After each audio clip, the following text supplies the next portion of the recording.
नमस्कार माझ्या मित्रमैत्रिणींनो, सवी किरण रेसिपीमध्ये तुमचे स्वागत आहे. आज मी तुमच्यासाठी खास घेऊन आलेली आहे मटन रस्सा. झणझणीत मटन रस्सा कसा बनवायची त्याची रेसिपी मी आज तुमच्यासोबत शेअर करणार आहे.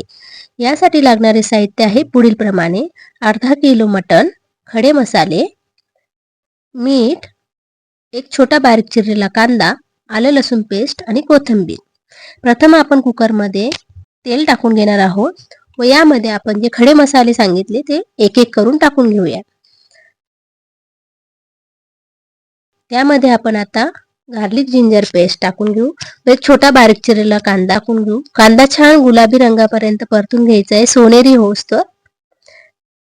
तुम्ही बघू शकता कांदा छान परतला. आता आपण यामध्ये टाकून घेणार आहोत जे आपण अर्धा किलो स्वच्छ धुवून घ्यायचं आहे मटण. जे आपण मटण घेतलं आहे ते आपण आता यामध्ये टाकून घेऊ आणि व्यवस्थित आपल्याला ते परतून घ्यायचं आहे. कारण की आपण व्यवस्थित ते परतून घेऊ. मटण शिजायला वेळ लागतो. जेवढं तुम्ही तेलात छान परतणार तेवढं ते लवकर शिजेल. आपण हे व्यवस्थित परतून घेऊ.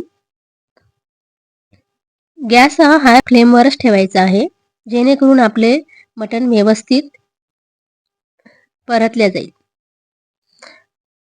या ठिकाणी तुम्ही बघू शकता की मटण हे व्यवस्थित तेलात परतल्या गेलेलं आहे. आता आपण यामध्ये टाकणार आहोत अर्धा चमचा हळद पावडर. हळद पावडर टाकल्यानंतर आपण हे व्यवस्थित परत मिक्स करून घ्यायचे आहे. जेवढे आपण छान मटण व्यवस्थित सर्व मिक्स करून तेलामध्ये छान शिजू देऊ तेवढे आपल्याला शिजवण्यासाठी कमी वेळ लागतो. आता आपण यामध्ये मीठ टाकून देऊ. मी या ठिकाणी 1.5 चमचे मीठ वापरलेले आहे. आता आपण हे व्यवस्थित मिक्स करून घेऊया. व्यवस्थित मिक्स झाल्यानंतर आपण यामध्ये आता पाणी टाकून घेऊया. आपल्याला यासाठी बॉईल केलेलेच पाणी चालणार आहे म्हणून आपण आधी गरम पाणी करून घेऊ. आता मी या ठिकाणी गरम पाणी टाकते आहे.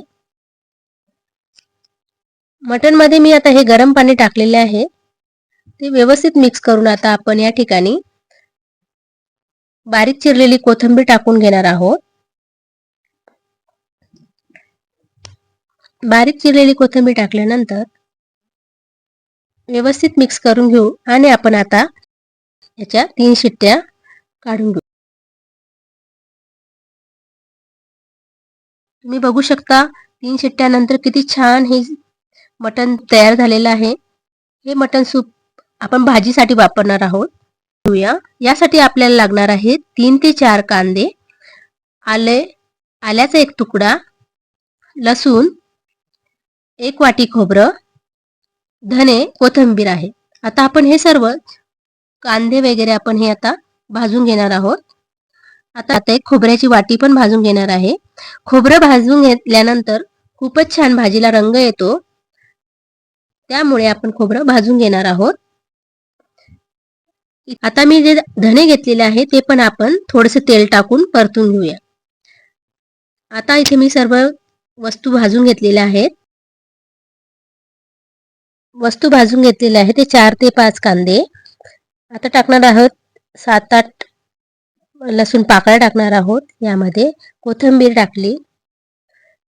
आता आपण यामध्ये जे खोबऱ्याची वाटी होती जी भाजून घेतली त्याचे बारीक तुकडे करून आपण यामध्ये वाटून घेणार आहोत.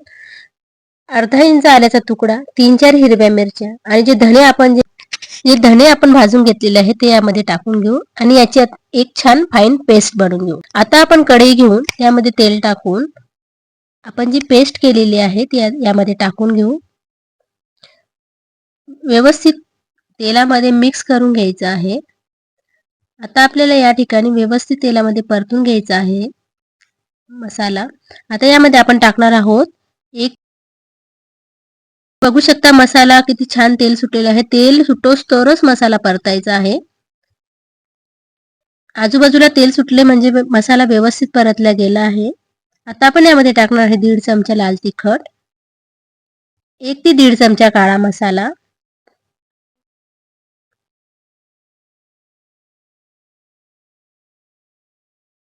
आता हे व्यवस्थित आपण मिक्स करून घेऊ.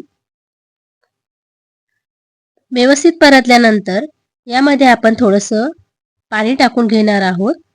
पाणी यासाठी टाकणार आहोत की आपण जो मसाला परततो आहे तो जळायला नाही पाहिजे. त्यासाठी आपण थोडंसं पाणी टाकून घेणार आहोत. आता हे व्यवस्थित परत मिक्स करून घ्यायचे आहे. तुम्ही बघू शकता की मसाल्याला किती छान रंग आलेला आहे तो. आता हे मिक्स केल्यानंतर आपण यामध्ये जे आपण मटण उकडून घेतलेलं आहे ते आपण यामध्ये आता टाकून घेऊ.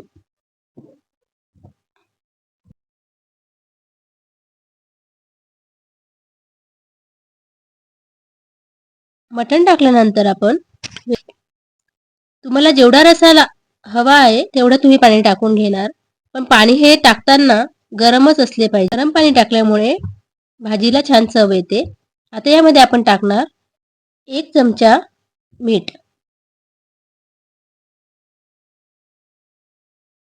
आता वरून कोथिंबीर टाकून घेऊ. आता ही भाजी आपण 10 मिनिटं चांगला उकळू द्यायचा आहे रस्सा.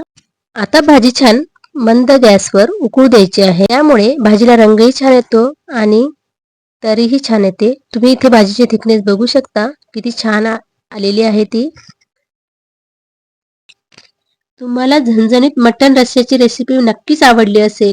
सविकिरण रेसिपी चॅनलला लाईक आणि सबस्क्राईब करायला विसरू नका आणि अशाच नवनवीन रेसिपीसाठी बेल आयकॉनवर क्लिक करा. धन्यवाद.